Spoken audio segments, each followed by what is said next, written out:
ফাতিমা রাদিয়াল্লাহু তাআলা আনহা বিশ্বনবীর কলিজার টুকরা চাচাতো ভাই আলীর সাথে বিয়ে হলো। আলী যখন প্রস্তাব দিল ফাতেমার কাছে, যে বলে, ও ফাতেমা রাজি আছো কিনা? চুপচাপ, কথা কয় না। বিশ্বনবী বুঝলেন রাজি, দুইজনকে বিয়ে পড়িয়ে দিলেন। এই ফাতেমা সব সময় পর্দায় থাকতেন, দিনের বেলা বেরোতেন না।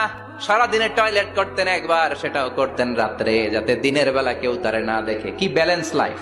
এমন ভাবে চলাফেরা করতো, কোনো পুরুষদের সামনে দিয়ে কখনো যেতেন না।